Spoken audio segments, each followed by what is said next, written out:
آپ سن رہے ہیں کتاب چپ، سب ہیڈنگ نیلی۔ بڑی اماں نے سنا تو پھپ پھپ کر کے بولی، نا جی میں نہیں جانتی سہیلی وہیلی۔ توبہ، کیا زمانہ آیا ہے، یہ ویسے ہی چھیڑ رہے ہیں، سہیلی تو میری ہے۔ آپا بولی، چاہے کسی کی ہو۔ بڑی اماں بولی، پر ہے تو کافر، میں تو کسی کافرہ کو منہ نہ لگنے دوں گی زچہ بچہ کے۔ نہ بھائی، یہ شگن اچھا نہیں ہوتا۔ اس روز میں نے دوپہر کو جی بھر کر سو لیا، جانتی تھی کہ رات کو وہ آنے والی ہے۔ ہائے، کس قدر چاؤ تھا مجھے اسے دیکھنے کا، دل بلیوں اچھل رہا تھا۔ دیکھوں تو کیسی ہے، بڑی پھوپھن ہوگی، کالج کی جو ہوئی۔ ہائے، میری تو جان جاتی ہے ان کالج والیوں پر، کس طرح بات کرتی ہیں جیسے شربت کے گھونٹ پی رہی ہوں۔ اور پھر ان کا چلنا پھرنا، ہر بات میں لے ہوتی ہے، لے اور رنگوں کے چناؤ میں تو حد کر دیتی ہیں۔ مجھے تو ان کالج والیوں سے عشق ہے، عشق۔ اپنا کمرہ خالی کر دیا، وہاں اس بیگم کی چارپائی ڈلوا دی اور اپنی چارپائی ہمارے کمرے میں لے آئے۔ توبہ، کتنا انتظار کرنا پڑا مجھے۔ بھائی تو اسٹیشن گئے ہوئے تھے اور آپا کروٹیں لے رہی تھیں، جیسے کسی پہلو قرار نہ ہو۔ نہ جانے کیا وقت تھا جب وہ آئے، اور میرا دل لگا دھک دھک کرنے۔ میں نے رضائی میں سے دیکھا، پر ایسی جگہ پر تھی میری چارپائی کہ وہ نظر نہ آئی۔ میں تو تڑپ کر رہ گئی، لیکن ہلتی کیسے؟ میں تو کب کی یوں پڑی تھی جیسے نیند میں بے ہوش ہوں۔ ہلتی تو آپا کو پتہ چل جاتا۔ ادھر ان دونوں کا جھگڑا شروع تھا۔ ہائے، کیسی پیاری آواز تھی، کیسا لوچ تھا، یوں گول گول لفظ نکلتے تھے منہ سے جیسے رسگلے نکل رہے ہوں۔ پر تھی وہ اس طرف دیوار کی اوٹ میں، اور سامنے بھائی جان کرسی پر بیٹھے تھے۔ وہ بچے کو دیکھنے کی ضد کر رہی تھی، اور بھائی جان کہہ رہے تھے اگر کچھ ہو گیا اسے تو سب سمجھیں گے کہ بس تم ہی کچھ کر گئی ہو۔ وہ بھائی جان کی باتوں کو مانتی تو تھی، پر میں جانوں اسے آپا اور ننھے کو دیکھنے کا بہت شوق تھا۔ توبہ، اس قدر دبی دبی باتیں کر رہے تھے وہ کہ سنی نہ جاتی، کبھی کوئی لفظ کان میں پڑ جاتا۔ آپا بھی تو بار بار کان سے بال ہٹاتی تھی، گو دیکھنے میں چپ پڑی تھی۔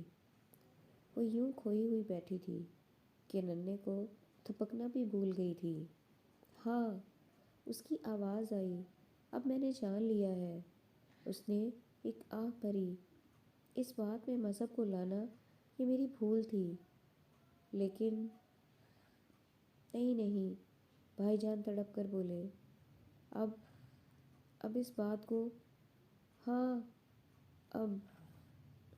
وہ ہنسی، دھار سی تیز ہنسی، گویا وہ دھار اپنے آپ کو کاٹ رہی ہو۔ یہ تم نے کیا کہا؟ بھائی اٹھ بیٹھے، اگر اب جان بھی لیا تھا تو کہنے سے فائدہ۔ اوہ، یہ تم نے کیا کہہ دیا نیلی پھر سے مجھے؟ پھر سے؟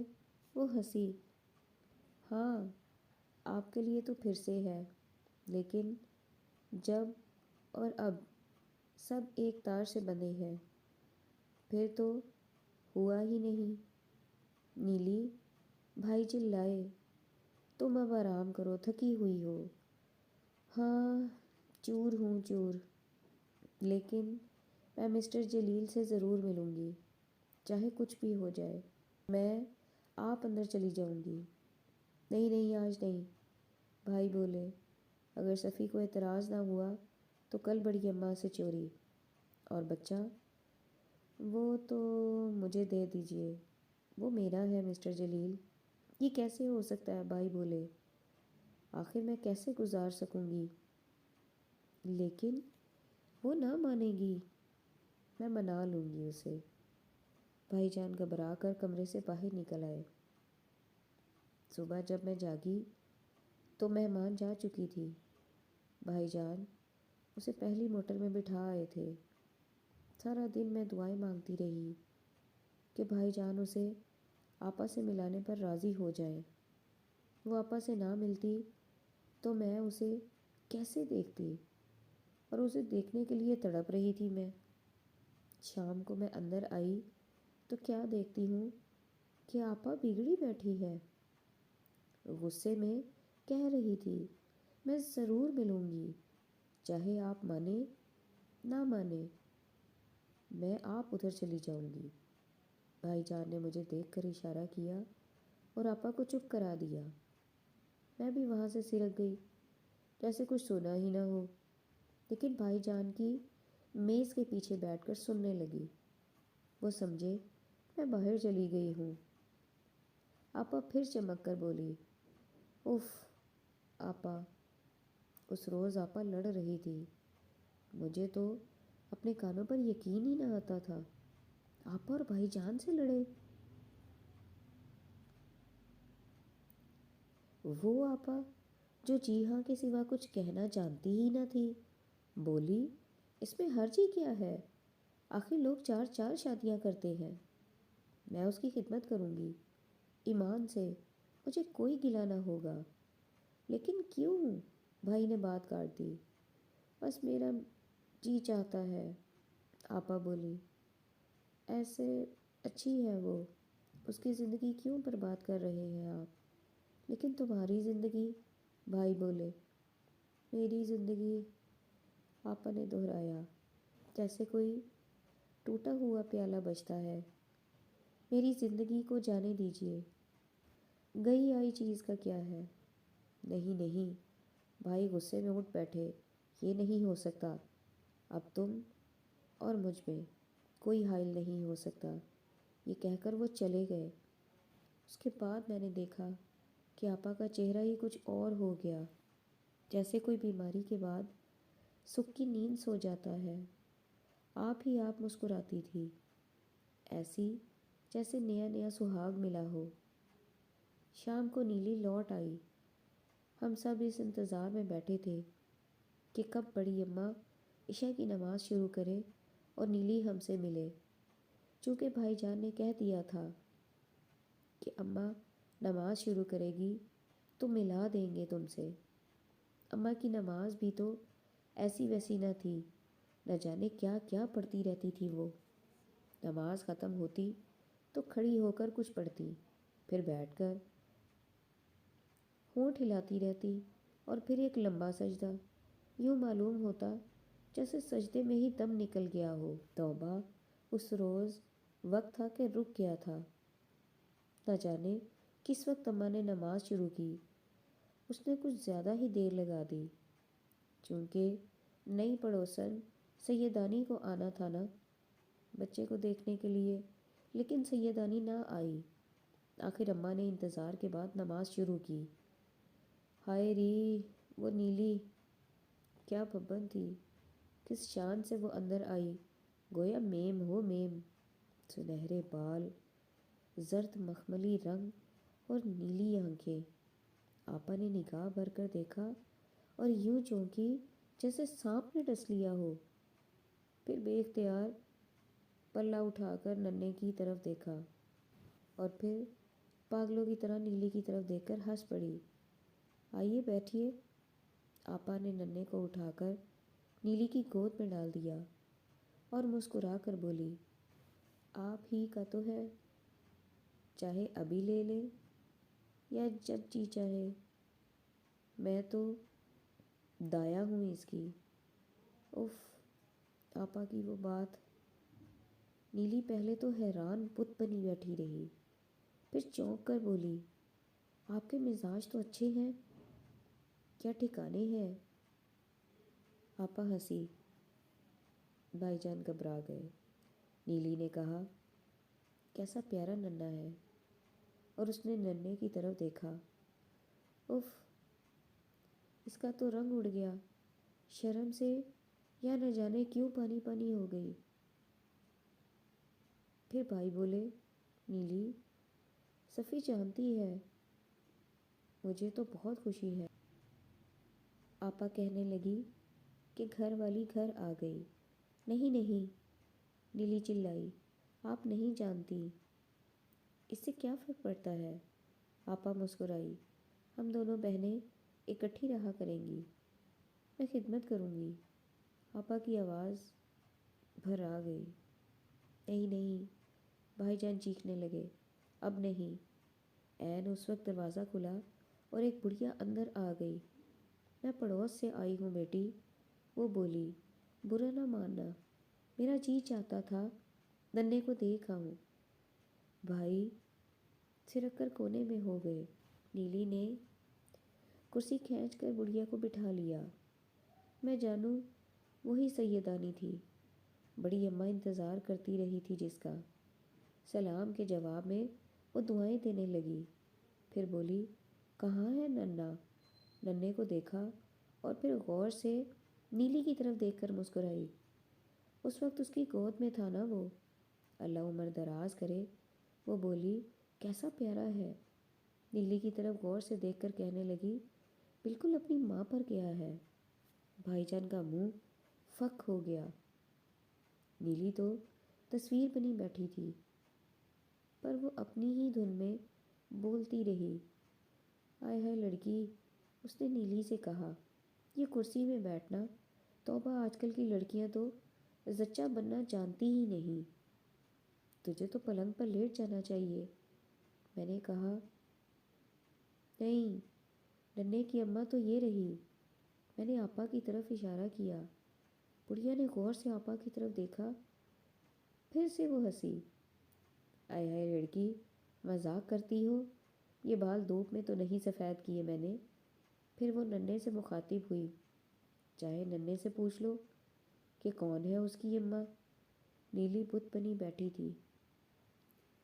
ادھر آپا گنگنانے لگی، نہیں، اب ہمارے درمیان کوئی حائل نہیں ہو سکتا۔ وہ پاگلوں کی طرح ہنسی۔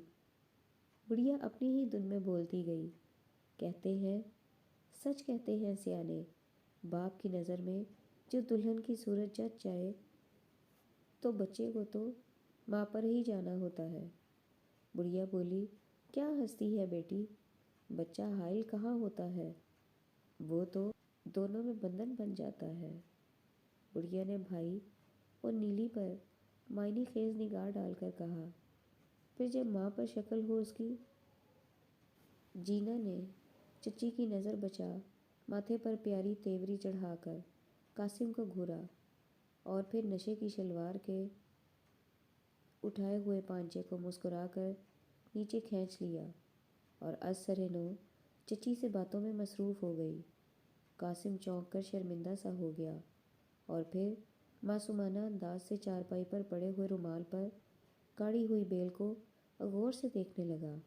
اس کا دل خام خواہ دھک دھک کر رہا تھا اور وہ محسوس کر رہا تھا گویا اس نے کسی جرم کا ارتکاب کیا ہو۔ قاسم کئی بار یوں چوری چوری جینا کے جسم کی طرف دیکھتا ہوا پکڑا جا چکا تھا۔ جینا کے مسکرا دینے کے باوجود وہ شرم سے پانی پانی ہو جاتا اور اس کی نگاہیں چھپنے کے لیے کوئی کونا تلاش کرتی، نہ جانے کیوں انجانے میں اس کی نظر جینا کے جسم کے پیچ و خم یا ابھار پر پڑ جاتی اور وہ وہیں گڑ جاتی۔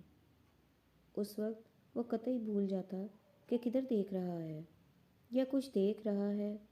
مصیبت یہ تھی کہ بات تبھی وقوع میں آتی جب جینا کے پاس کوئی نہ کوئی ہمسائی بیٹھی ہوتی۔ پھر جب جینا اکیلی رہ جاتی تو وہ مسکرا کر پوچھتی، کیا دیکھتے رہتے ہو تم فاسی؟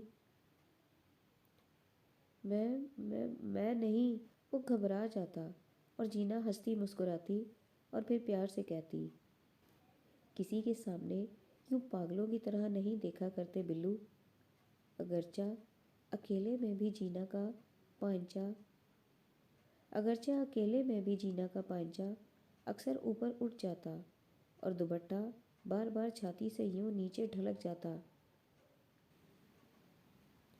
کہ سانٹل میں ملبوس ابھار نمایاں ہو جاتے، لیکن اس وقت قاسم کو ادھر دیکھنے کی ہمت نہ پڑتی۔ حالانکہ جینا بظاہر شدت سے کام میں منہمک ہوتی، لیکن قاسم بے قرار ہو کر اٹھ بیٹھتا۔ اب میں جاتا ہوں، وہ نظر اٹھاتی اور پھر لاڈ بھری تیوری چڑھا کر کہتی، بیٹھو بھی، جاؤ گے کہاں؟ کام ہے ایک۔ قاسم کی نگاہیں کونوں میں چھپنے کی کوشش کرتی، کوئی نہیں کام وام، پھر کر لینا۔ لیکن وہ چلا جاتا جیسے کوئی جانے پر مجبور ہو، اور وہ آپ ہی آپ بیٹھی مسکراتی رہتی۔ اس روز جب وہ جانے لگا تو وہ مشین چلاتے ہوئے بولی، فاسی ذرا یہاں تو آنا، ایک بات پوچھوں، بتاؤ گے؟ کیا ہے وہ رک گیا۔ یہاں آؤ، بیٹھ جاؤ۔ وہ اس کی طرف دیکھے بنا بولی۔ وہ اس کے پاس زمین پر بیٹھ گیا۔ وہ زیر لب مسکرائی، پھر دفعتاً اپنا بازو اس کی گردن میں ڈال کر اس کے سر کو اپنی رانوں پر رکھ کر تھپکنے لگی۔ سچ سچ بتانا فاسی۔ دو ایک مرتبہ قاسم نے سر اٹھانے کی کوشش کی، لیکن نشے کی ریشمی نرمے، خس کی ہلکی ہلکی خوشبو اور جسم کی مدھم مخملی گرمی، اس کی قوت حرکت شل ہو گئی تھی۔ تم میری طرف اس طرح کیوں گھورتے رہتے ہو؟ ہوں؟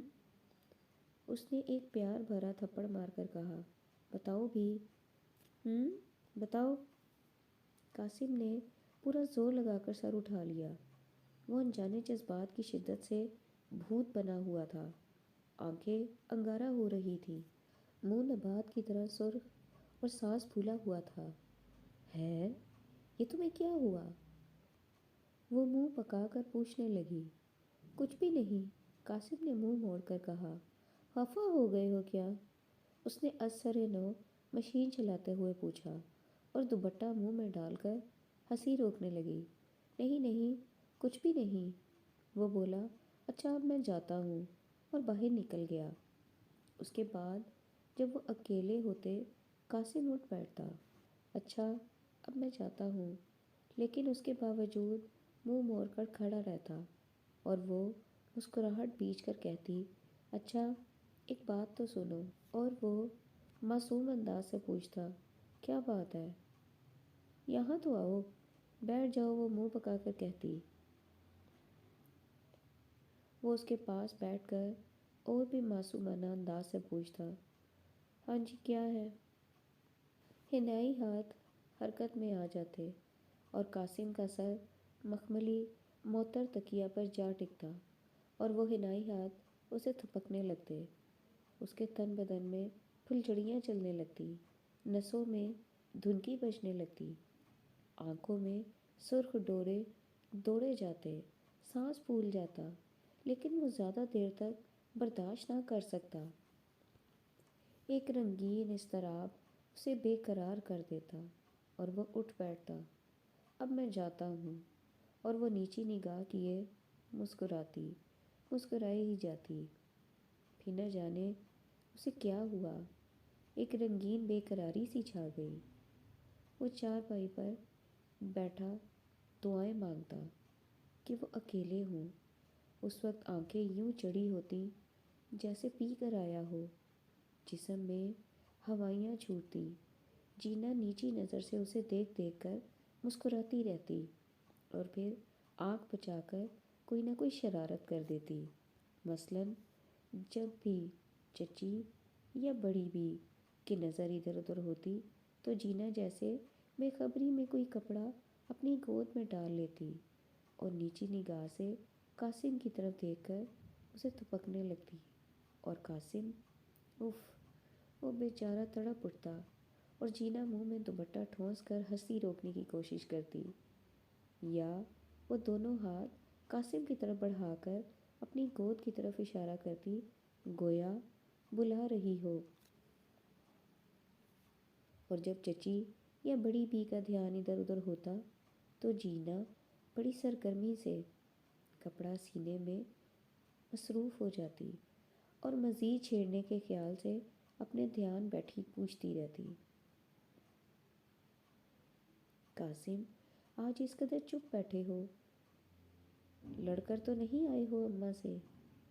پھر جب وہ اکیلے رہ جاتے تو قاسم چپکے سے اٹھ کر آپ جینا کے پاس آ جا بیٹھتا۔ وہ ایک مرتبہ ملتجی نگاہوں سے اس حنائی ہاتھ کی طرف دیکھتا جو شدت سے کام میں مصروف ہوتا، اور پھر آپ اس کا سر جھک کر اس معطر سرہانے پر ٹک جاتا، یا جب وہ اس کے پاس آ کر بیٹھتا تو وہ منہ پکا کر کے کہتی، کیوں، کیا ہے؟ اور پھر جب اس کا سر وہاں تک ٹک جاتا تو ہلکا سا تھپڑ مار کر کہتی، وہ شریر ہوتے جا رہے ہو، کوئی دیکھ لے تو کچھ شرم کرو۔ ایک دن جب وہ سر ٹکائے پڑا تھا تو وہ بولی، کاسی کیا ہے تمہیں، یوں پڑے رہتے ہو، گم سم سے رہتے ہو، مزہ آتا ہے کیا؟ اس روز سر اٹھا لینے کی بجائے نہ جانے کہاں سے اسے زبان مل گئی، بولا، مجھے تم سے محبت ہے۔ جینا نے اس کا سر دبا کر اس کا منہ بند کر دیا۔ چپ، وہ بولی، کوئی سن لے تو؟ بیاتا سے پیار نہیں کرتے، انہیں پتہ چل جائے تو میری ناک چوٹی کاٹ کر گھر سے نکال دیں گے، سنا بلو؟ وہ اٹھ بیٹھا، لیکن اس روز دوڑتے ڈوروں کی بجائے اس کی آنکھیں چھلک رہی تھی۔ اب میرا کیا ہوگا؟ آنسوؤں نے اس کا گلا دبا دیا، اور جینا کے بلانے کے باوجود وہ چلا گیا اور حسب معمول چوری چوری غسل خانے میں منہ پر ٹھنڈے پانی کے چھینٹے مارنے لگا۔ نہ جانے ان مخملی معطر رانوں نے کیا کیا۔ چند ماہ میں ہی وہ پھانسی سے قاسم بن گیا، گردن کا منکا ابھر آیا، آواز میں گونج پیدا ہو گئی، چھاتی پر بال اگ گئے، اور دونوں جانب گٹھلیاں سی ابھر آئیں جن پر ہاتھ لگانے سے میٹھا سا درد ہوتا ہے، منہ پر موٹے موٹے دانے نکل آئے۔ پھر ایک دن جب وہ ادھر جانے کی خاطر اٹھا تو ماں بولی، کدھر جا رہا ہے؟ کدھر جا رہا ہے تو؟ کہیں بھی نہیں، وہ رک کر بولا، ادھر جینا کی طرف۔ اور کہاں؟ منہ پر داڑھی آ چکی ہے، پر ابھی اپنا ہوش نہیں تجھے۔ اب وہاں جا کر بیٹھنے سے مطلب نہ جانے لوگ کیا سمجھیں گے، مانا کہ وہ اپنی ہے، پر بیٹا اس کی عزت ہماری عزت ہے، اور لوگوں کا کیا اعتبار؟ قاسم دھک سے رہ گیا، اور وہ چپ چاپ چارپائی پر جا لیٹا۔ جی چاہتا تھا کہ چیخیں مار مار کر رو پڑے، شاید اس لیے کہ کاسی نہ آیا تھا، یا واقعی اسے کالے دھاگے کی ضرورت تھی۔ جینا مسکراتی ہوئی آئی۔ بھابھی، اس نے قاسم کی ماں کو مخاطب کر کے کہا، کالا دھاگا ہوگا تھوڑا سا؟ اور پھر باتوں ہی باتوں میں ادھر ادھر دیکھ کر بولی، قاسم کہاں ہے؟ نظر نہیں آیا آج۔ کہیں گیا ہوگا، اندر بیٹھا ہے۔ قاسم کی ماں نے جواب دیا، ادھر نہیں آیا آج؟ جینا نے جھجک کر پوچھا، خیر تو ہے؟ میں نے ہی منع کر دیا تھا، بھابھی بولی۔ دیکھ بیٹی، اللہ رکھے اب وہ جوان ہے، نہ جانے کوئی کیا سمجھ لے۔ بیٹی، کسی کے منہ پر ہاتھ نہیں رکھا جاتا، اور محلے والیوں کو تو تم جانتی ہی ہو، وہ بات نکالتی ہیں جو کسی کی سدھ بدھ میں نہیں ہوتی، اور پھر تمہاری عزت ہوئی۔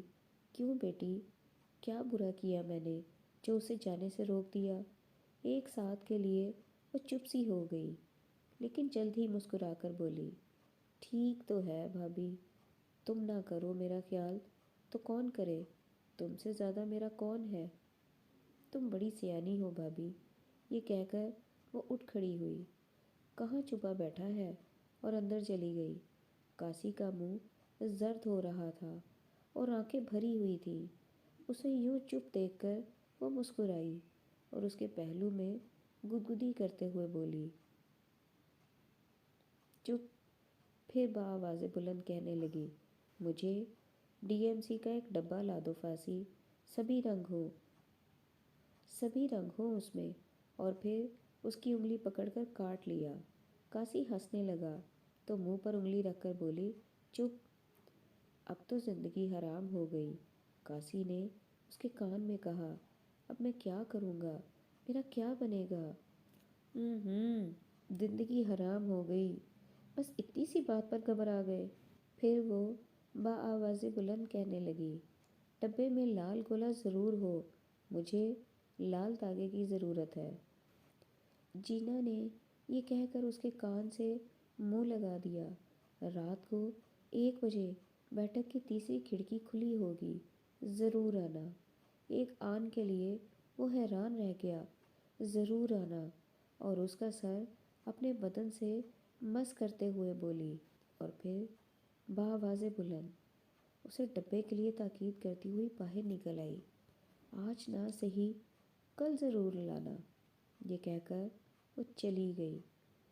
اس رات محلے بھر کی آوازیں گلی میں آ کر گونجتیں اور پھر قاسم کے دل میں دھک دھک بجتیں، عجیب سی ڈراؤنی آوازیں۔ اس رات وہ آوازیں ایک نہ ختم ہونے والے تسلسل میں پہاڑی نالے کی طرح بہہ رہی تھیں، بہے جا رہی تھیں۔ محلہ ان آوازوں کی مدد سے اس سے انتقام لے رہا تھا۔ بچے کھیل رہے تھے، ان کا کھیل اسے برا لگ رہا تھا۔ نہ جانے مائیں اتنی دیر بچوں کو باہر رہنے کی اجازت کیوں دیتی ہیں؟ پھر آہستہ آہستہ ان کی آوازیں مدھم ہوتی گئیں۔ پھر دور محلے کی مسجد میں ملا کی اذان گونجی۔ ایسا معلوم ہوتا تھا جیسے کوئی چیخیں مار مار کر رو رہا ہو۔ کس قدر اداس آواز تھی جسے وہ بھیانتر بنا رہا تھا۔ ایک ساتھ کے لیے خاموشی چھا گئی، کراہتی ہوئی خاموشی۔ دروازے کھل رہے تھے یا بند ہو رہے تھے۔ اف، کس قدر شور مچا رہے تھے وہ دروازے، گویا رینگ رینگ کر شکایت کر رہے ہوں۔ کیا کھڑکی بھی کھلتے وقت شور مچائے گی؟ وہ سوچ میں پڑ گیا۔ نمازی واپس آ رہے تھے، ان کے ہر قدم پر اس کے دل میں دھک سی ہوتی، توبہ، اس گلی میں چلنے سے محلہ بھر گونجتا ہے۔ چڑ چوں، دروازے ایک ایک کر کے بند ہو رہے تھے۔ نہ جانے کیا ہو رہا تھا۔ اس روز گویا تمام محلہ تپیدق کا بیمار تھا۔ اکھڑ اکھڑ دم، اہم اہم، تھو، یا شاید وہ سب تفریحاً کھانس رہے تھے، تمسخر بھری کھانسی، جیسے وہ سب اس بھید سے واقف تھے۔ ٹن ٹن 12 اس نے دھڑکتے ہوئے دل سے سنا، لیکن آوازیں تھیں کہ تھمتی ہی نہ تھیں۔ کبھی کوئی بچہ بلبلا اٹھتا اور ماں لوری دینا شروع کر دیتی، کبھی کوئی بڈھا کھانس کھانس کر محلے بھر کو ازسرِ نو جگا دیتا۔ نہ جانے وہ سب یوں ہی بیدار رہنے کے عادی تھے یا اسی رات حالات بگڑے ہوئے تھے۔ دوسرے کمرے میں اماں کی کروٹوں سے چارپائی چٹک رہی تھی۔ اماں کیوں یوں کروٹیں لے رہی تھی؟ کہیں وہ اس کا بھید جانتی تو نہ تھیں؟ چلنے لگے تو اٹھ کر ہاتھ نہ پکڑ لے اماں، اس کا دل دھک سے رہ گیا تھا۔ چلنے لگے تو اٹھ کر ہاتھ نہ پکڑ لے اماں، اس کا دل دھک سے رہ جاتا۔ شاید جینا نہ آئے اور وہ مضطرب ہو جاتا۔ اف، وہ کتے کیسی بھیانک آواز میں رو رہے تھے۔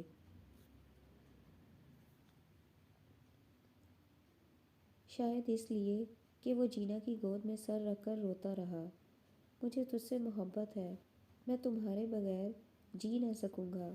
اور وہ حنائی ہاتھ پیار سے اسے تھپکا رہے تھے اور وہ آوازیں گونجتی رہیں۔ یا شاید اس لیے کہ وہ سارا سارا دن آہیں بھرتا، کروٹیں بدلتا اور چپ چاپ پڑا رہتا، رات کو علیحدہ کمرے میں سونے پر ضد کرتا، اور پھر جینا ڈی ایم سی کا گولا منگوانے آتی تو اس کے کان کھڑے ہو جاتے، آنکھیں جھومتی، اور وہ بھول جاتا کہ اماں کے پاس محلے والیاں بیٹھی ہیں۔ یا ویسے ہی جینا کا ذکر چھڑ جاتا تو اس کے کان کھڑے ہو جاتے۔ یا شاید اس کی یہ وجہ ہو کہ جینا کے میاں روز بروز بیوی سے جھگڑا کرنے لگے تھے، حالانکہ جینا بظاہر ان کا اتنا رکھ رکھاؤ کرتی تھی۔ پھر ان دنوں تو وہ اور بھی دلچسپی ظاہر کرنے لگی تھی، مگر میاں کو نہ جانے کیوں ایسے محسوس ہوتا، گویا وہ توجہ صرف دکھلاوا تھی، اور وہ روز بروز ان سے بے پرواہ ہوتی جا رہی تھی۔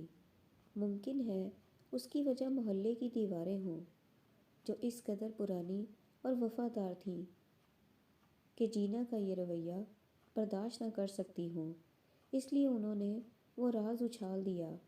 بہرحال وجہ چاہے کوئی ہو، بات نکل گئی، جیسے کہ اسے نکل جانے کی بری عادت ہے۔ پہلے دبی دبی سرگوشیاں ہوئیں، یہ اپنا قاسم نواب بی بی کا لڑکا، آئے ہائے ایسا تو نہیں دکھے تھا، پر چاچی جینا تو راہ چلتے کو لپیٹ لیتی ہے۔ نہ بڑی بھی، میرے من تو نہیں لگتی یہ بات، ابھی کل کا بچہ ہی تو ہے وہ، اور وہ اللہ رکھے بھری مٹیار۔ میں کہتی ہوں بی بی، جب بھی جاؤ اتنی آؤ بھگت سے ملتی ہے کہ کیا کہوں، لوگوں کا کیا ہے، جسے چاہا اچھال دیا۔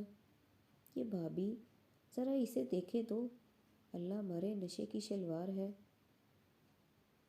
ساٹل کی قمیض ہے، اور کیا مجال ہاتھوں پر مہندی خشک ہو جائے۔ ہاں بہن، رہتی تو بن ٹھن کر ہے، یہ تو مانتی ہوں میں بھی، اللہ جانے سچی بات منہ پر کہہ دینا میری عادت ہی ایسی ہے۔ تو اس کے میاں کی تو بات چھوڑو، میں کہتی ہوں وہ تو بدھو ہے بدھو، وہ کیا جانے کہ بیوی کو کیسے رکھا جاتا ہے۔